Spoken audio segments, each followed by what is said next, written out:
All Okay. right.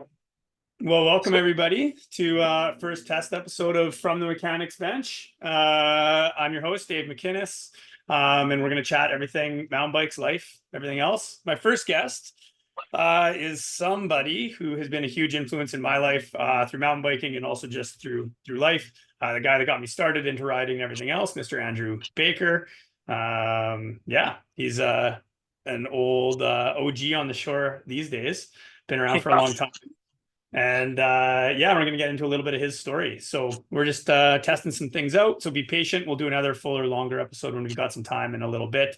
But for now, yeah, Baker, let's get started. Introduce Uh, yourself.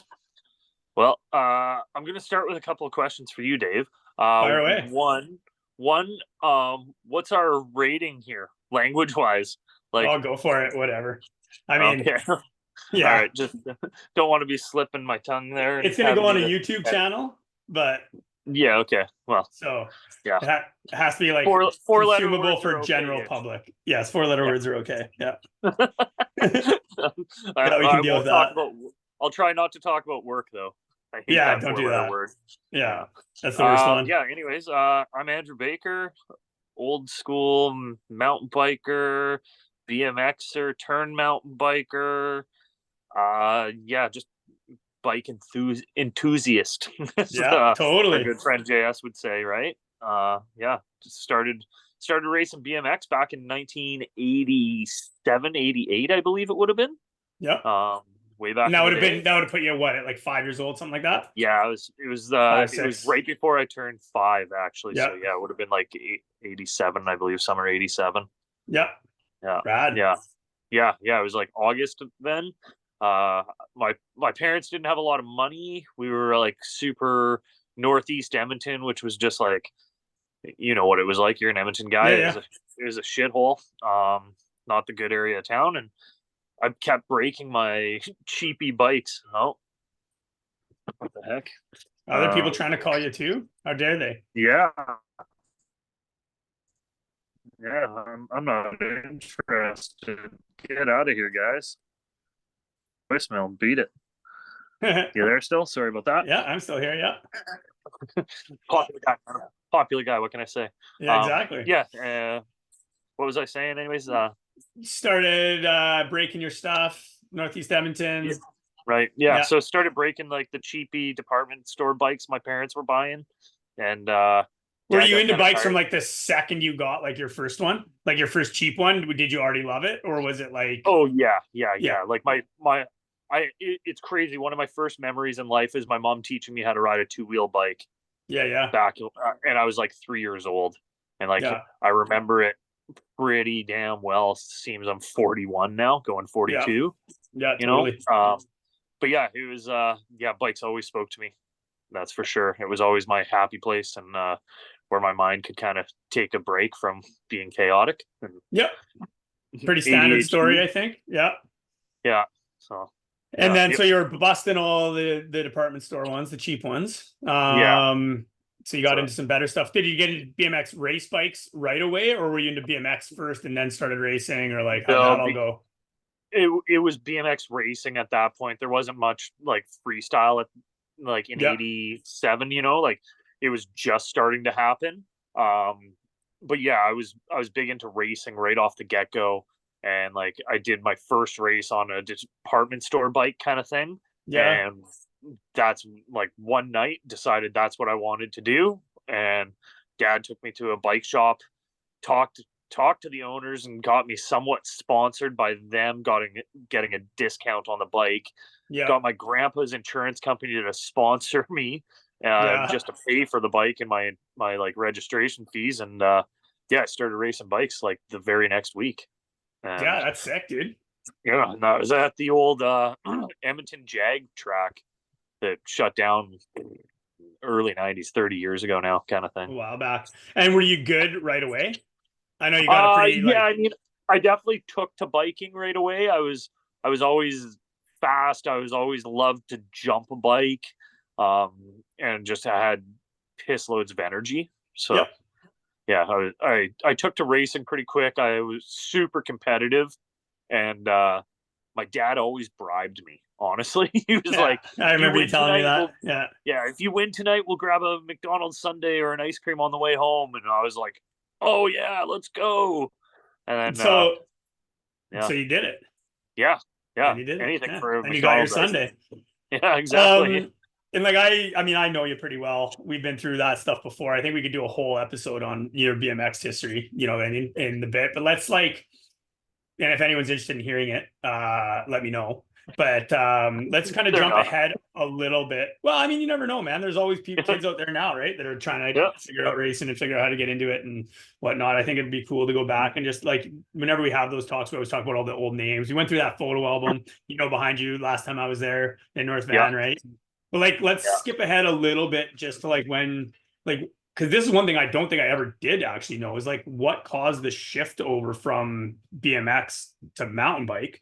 When was that? Because that was what 3 or 4 years before I started riding, or 4 years before I started Somewhere riding. in that ballpark. Yeah. So I was like grade 12 going to O'Leary in Edmonton, Yeah, and I needed extra credit so I could graduate because I was a shitty yeah, student.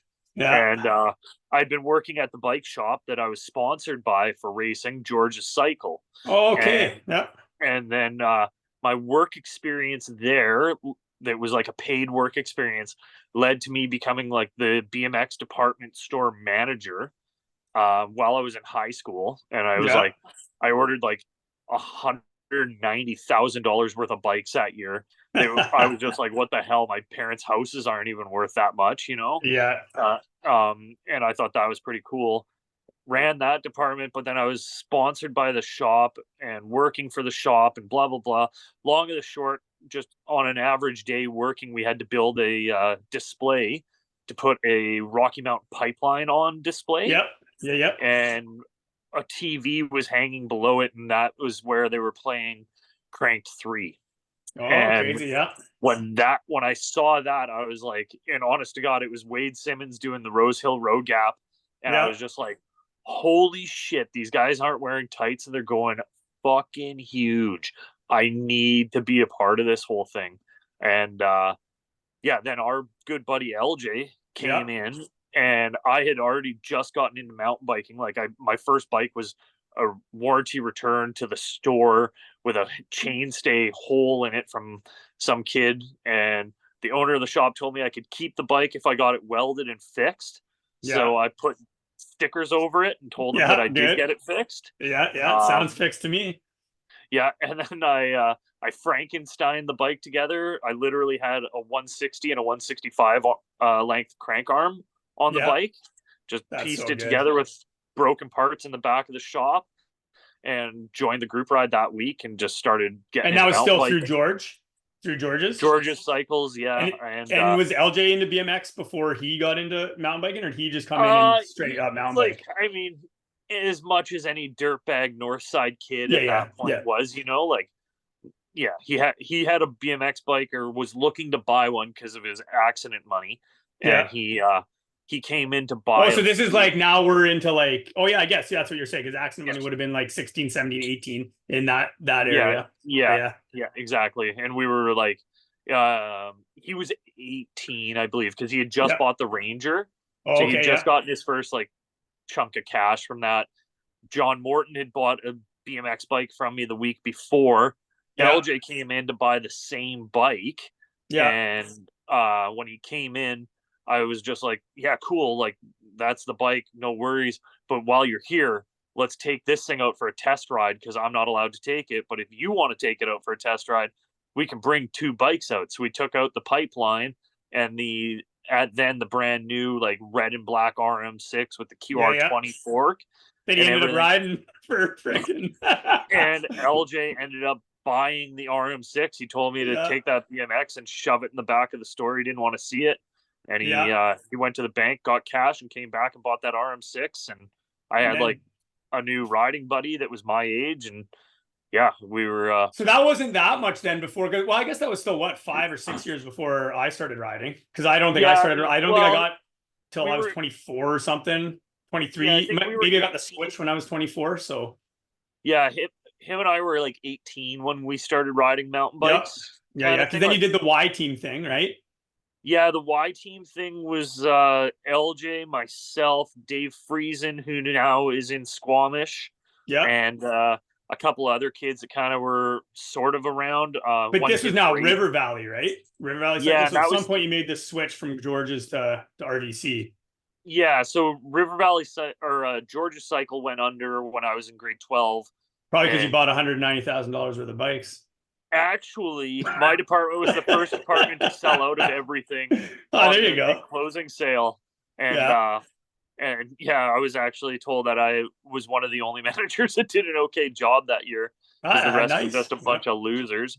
And anyways, we got that store shut down. Mostly found out a couple of years later, Ron Moore, the owner of the shop, was really sick Yeah. with MS, Oh, and okay. he basically just ran the company into the ground, took money out of it as much as he could to take care of his family, and Yeah. he ended up passing away like 3-4 years later. Okay. Um, Yeah. so it was like a strategic life move on his Yeah. end more than Yeah. anything. Great man, taught me a lot about bikes and the industry and Yeah. stuff like that. Yeah, great guy. Anyways, yeah, so that shop went under.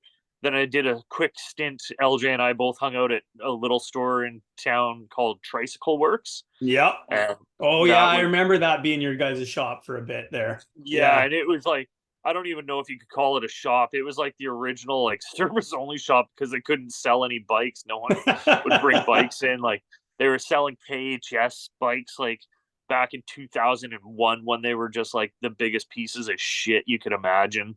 Yeah. And yeah, it was pretty funny back then. And that store lasted a couple of years. It was more of just a hangout spot that Yeah. they foolishly gave me keys and a security code to, and LJ and I just spent every waking hour that they weren't open at the shop Yeah. watching There. movies and Yeah. Yeah. ordering pizza and smoking joints. Total, as you do. Yeah. Yeah. And then Yeah.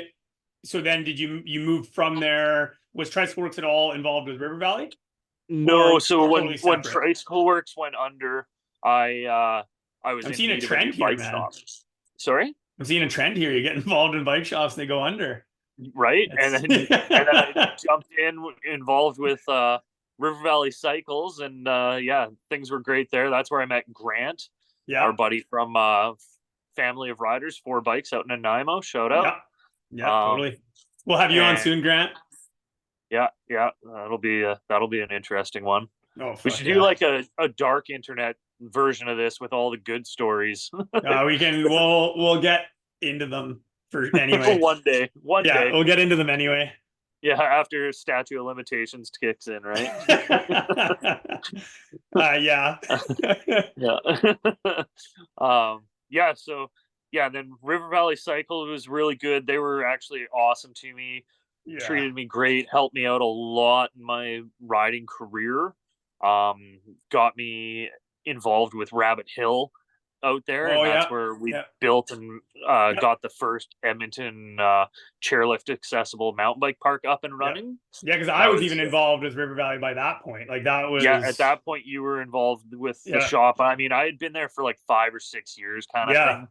I think, which is also a cool story, which I talk about, and I just did a podcast with this other buddy of mine, Nolan, last Friday, and we talked about it a lot. That getting into riding was when you gave me that Gemini to go take out for a rip, and I tore that XTR derailleur off, and I still credit that ride with basically getting me into it, and then going to River Valley Cycle and putting up, just like Sid. Shout out to Sid, at the time too, Sid Jacqueline and Alex that was there, who was kind of running the back.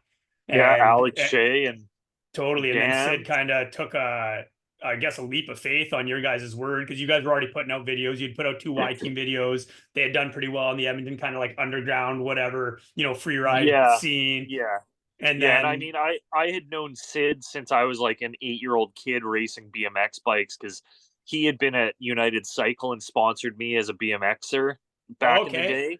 Yeah. So I've known Sid for like 30 years, 30 plus years. I'm going to see him at Psychosis this summer. He's got signed up for racing. I'll be racing that again, which is dope. So I'm pumped to see him out there. Yeah, I saw him entered that. I actually thought about that. I was like, maybe that should be my first mountain bike race. Dude, you should, man. February 1st is when it goes live for anyone who hasn't raced it before. get in early. I think it'll start February 1st at like 7 a.m. our time, because 8 a.m. Yeah. Mountain.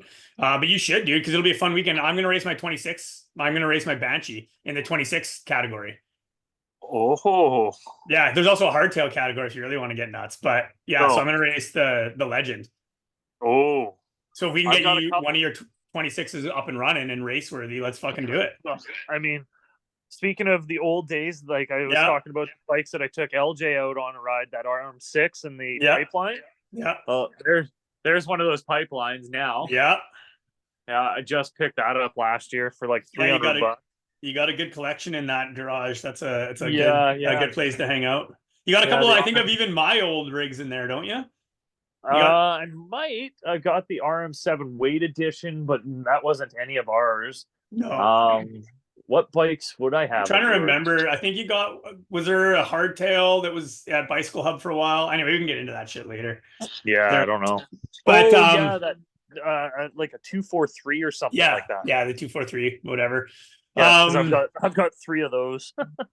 Yeah, we've got so anyway, then yeah, so then we were at River Valley at this point, just kind of setting the stage for everything, right? So at that point, then I went out on that ride with you, tore your derailleur off, XTR, had no idea what that meant at the time. So I was like, whatever, Baker can't care that much. I bought the weed today, so whatever. Yeah. And and then it all came out in the wash, I'd say. Yeah, then video cameras and that's what I'm getting at. Yeah.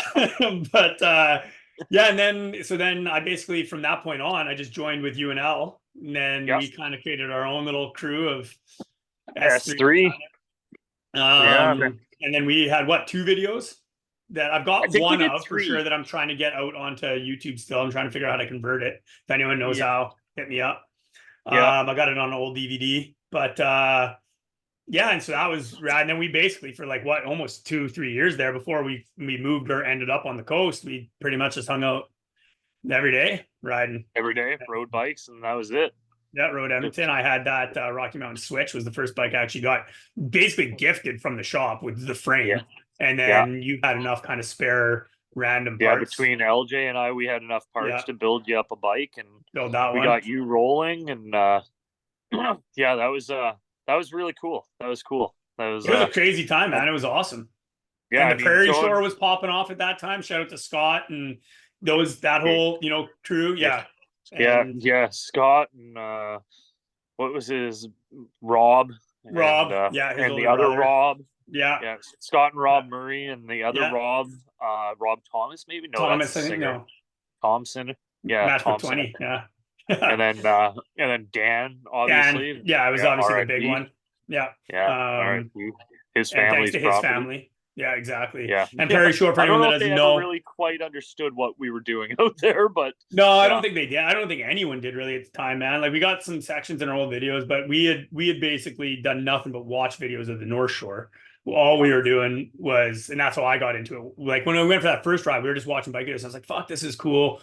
I was kind of floating around into what I was going to do after hockey and blah, blah, blah, blah, blah bullshit. And then, and you're like, well, let's go for a ride. Let's go try this. And then, so then this Prairie Shore zone was like tons of hours of trail building work into there that a bunch of crew before my time had put in. That was where Scott and Rob and those guys really put in there. Because we had already, you weren't there the first time LJ and I started riding there, were you? No, man. I came out I think that next summer, but I was there that first time L hit the Super Monster.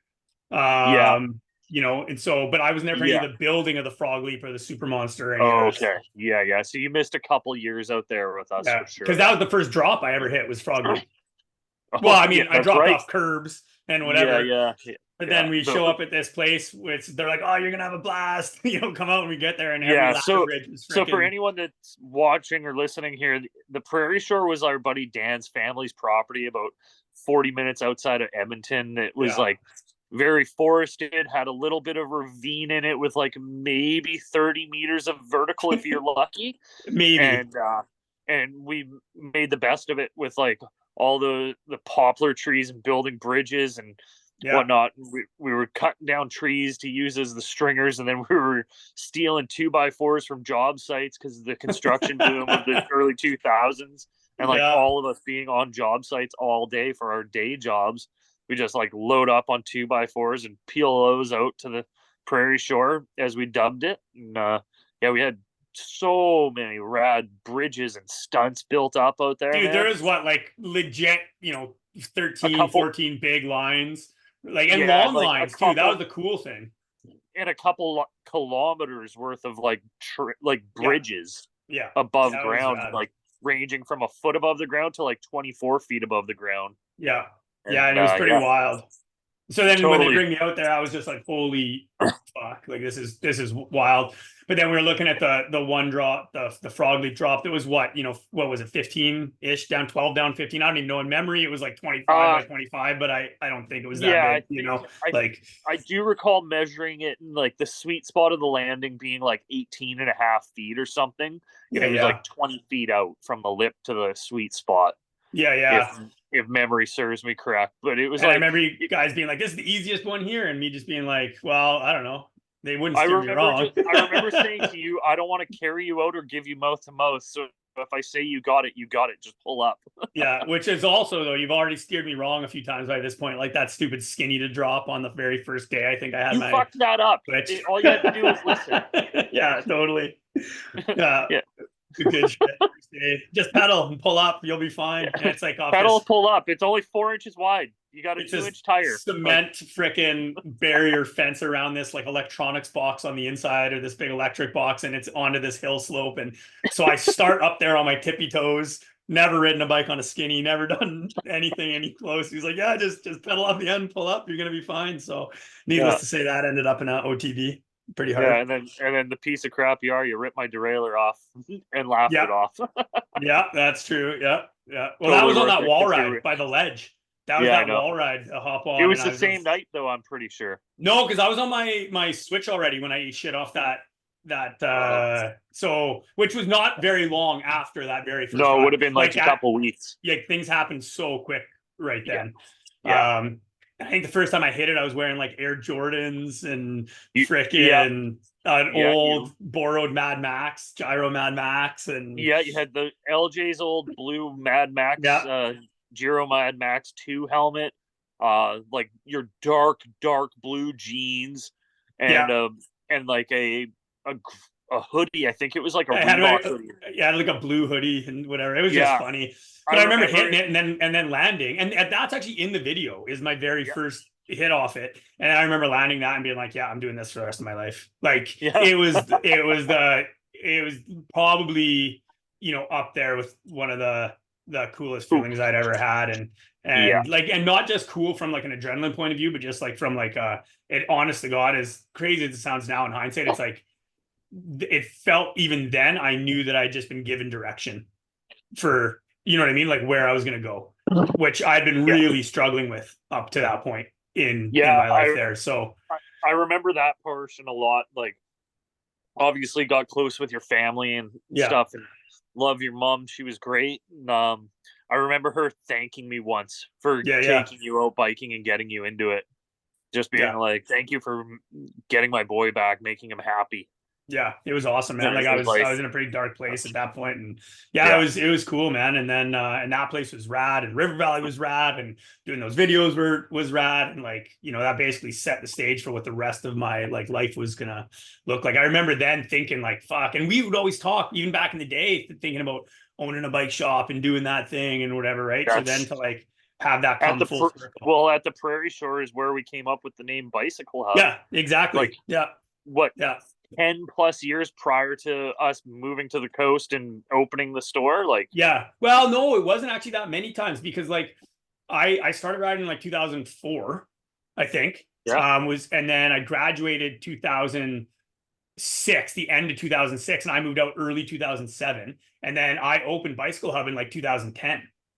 So like it wasn't that long. It was fast, man. Like it felt long back wow, then, yeah, but it was like shit happened quick, dude. no kidding, wow, Like and then we did the flow show in there, which yeah. would have been what the summer I joined Well, was. I mean, I joined the Flow Show would have been summer '06 because that was the year that we Yep, opened Rabbit Hill, and then yep, I got the phone call to join the Flow Show from Dan.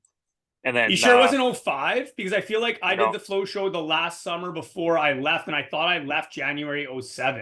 And I thought it was like that summer no, of 06 that I was with you and Elle in Saskatchewan and whatever. I'm uh no, I think you were the second summer in Saskatchewan, yeah, That's what I mean. because So I I had thought, already but I I was still living in Edmonton when we did that.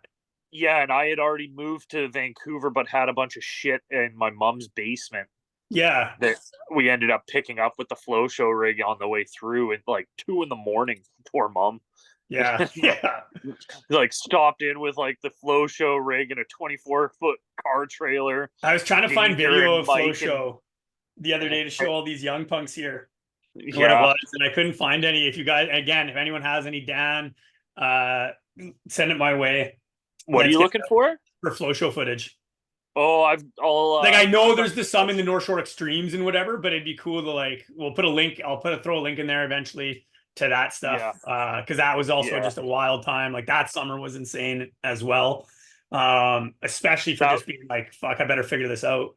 well, that was the summer. Like that was the summer tour where shit went crazy, and like on your birthday, I ripped the scab off your arm and Yeah. threw salt in the wound. Yeah, Like you did. told you weren't allowed to get mad because it was your birthday present. Like Yeah. what a piece of crap friend I am.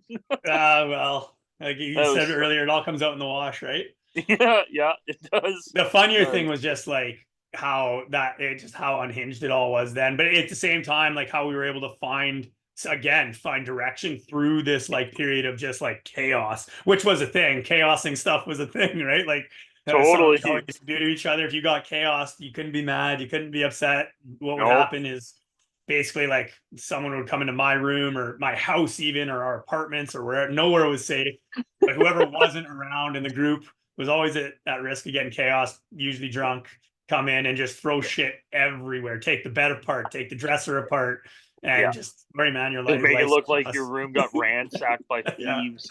And just life is I chaos. remember I How remember about Sky LJ when I Gustin showed fucking chaos in us though when we went out and left him that summer? Remember he was yeah, only 15. We yeah, were out and partying and riding and whatever. And yeah, yeah, Skyzilla. yeah, man. Yeah. I got my pink shirt on. It's my I fighting got my shirt. pink fighting shirt on. And he was a good dude too. So shout out to Sky as well. He's another Yeah, guy he's in who's doing. Alberta now too. Yeah, yeah, he is big truck guy. Big truck guy, like works for some company building like some like world famous part for those kind of trucks, I guess. Oh, crazy. That's Yeah, cool. Yeah, yeah, I chat with him every once in a while just on social and whatnot, which yeah, is good. But yeah. Same here. so Yeah. anyway, so back to our kind of story. I mean, Mhm. this is kind of exactly what I wanted though, is figure out where we came from, what we were doing. Prairie Shore was fun. We did our videos, we did the RVC thing. You Yeah. got invited onto the flow show thing after meeting Dan at Klondike Days, Uh, right? It was when you first met Dan? yeah. Yeah. So that was the summer where I was working building the bike park at Rabbit Hill. And that whole deal happened because River Valley Cycle Yeah. hooked me up and they covered my wages because the bike park or the hill couldn't cover like a Yeah, living wages. Yeah, wage yeah, for yeah. me.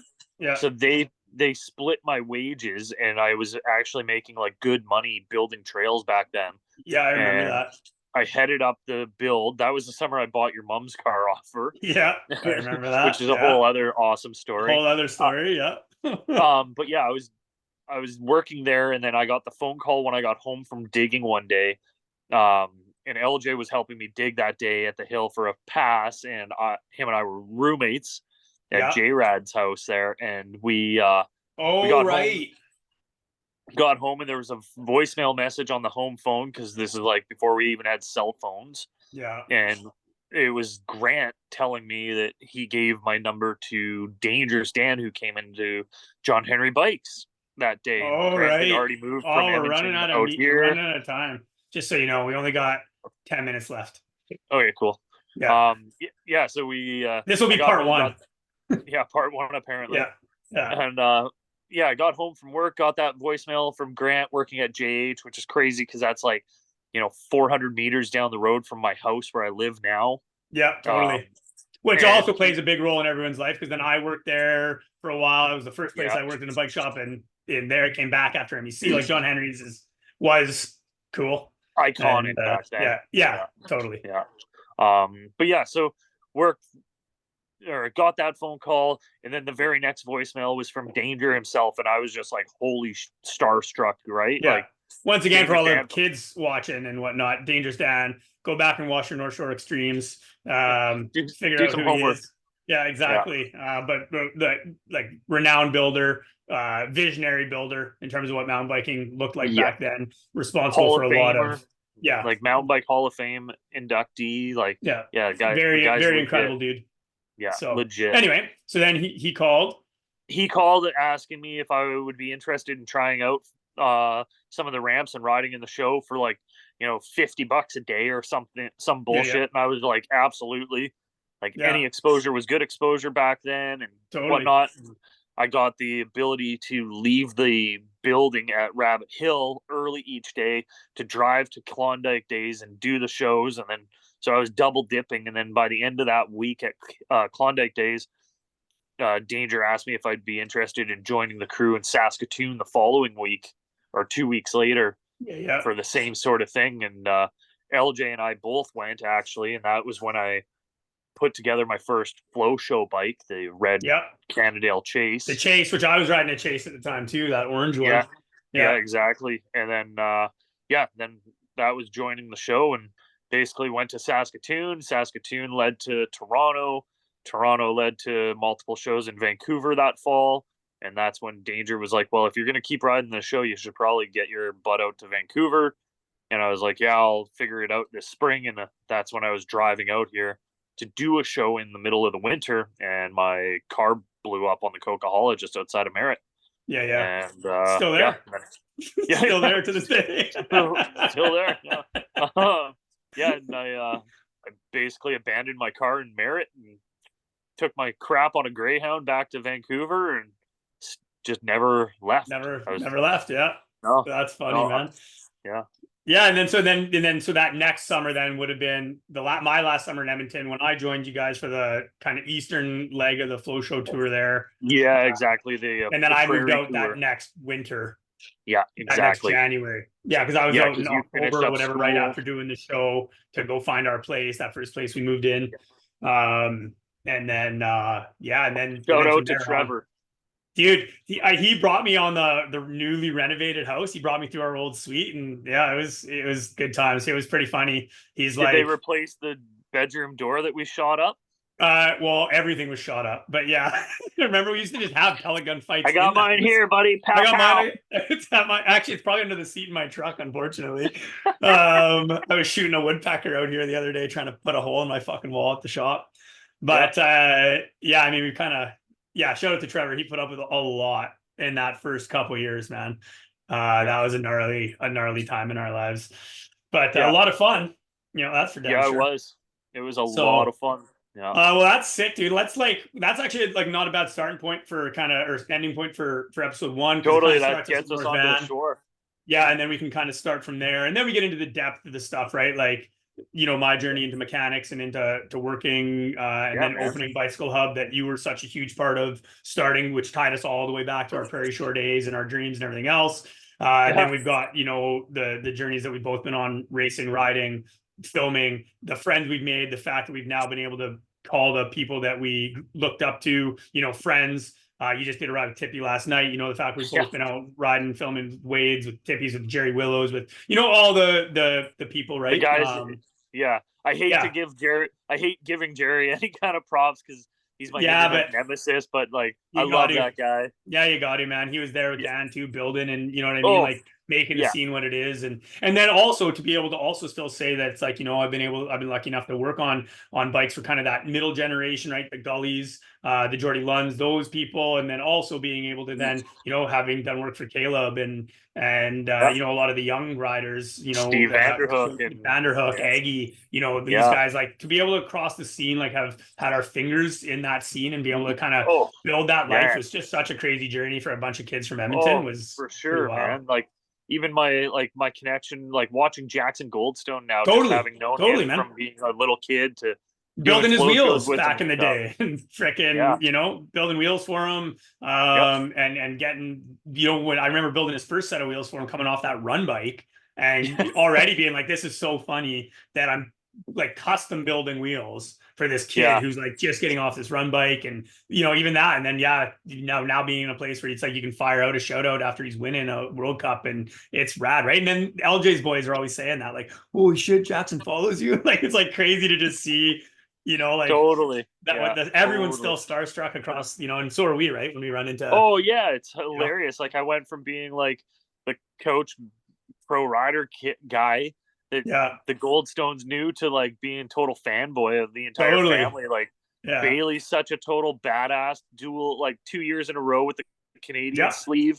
You know, Jackson's just Jackson doing Jackson things. It's bonkers. And it's crazy. His parents are just like the nicest, raddest people ever. They are. Yeah, it was super rad to spend some time a little bit with his mom in 2021 when I was over there doing the EWS thing, because he was racing a couple races, and that was when him and Johnny first kind of met. And then Johnny ended up living with him like in Squam the last little while off and on and whatever. So it all comes full circle again, right? And doing that, which we've got a lot more shit we can talk about, which is going to be rad. But let's cut it there for now. First kind of 40 minutes.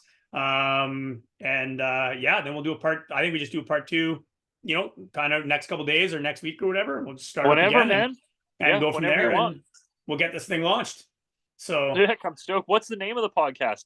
From the Mechanics Bench. And so it's going to be just obviously, industry people chit-chatting. I do have a bunch of other guests already lined up from different mechanics, different service shop owners. Obviously, I've now owned a couple shops and worked with some high-end athletes for the mechanic side of things. So it's interesting to get people's different opinions on those things, but also just the state of the industry, where we're at, filming, free ride racing, all the rest of it. And then it's cool to just also talk to people that are just getting into it. I can't wait to have one of my young mechanics here, Kalen, come on. I'd love to have Stoyan come on, to be quite honest, right? To just talk about like what his journey has been like and how crazy it. Stoyan, shout out to him.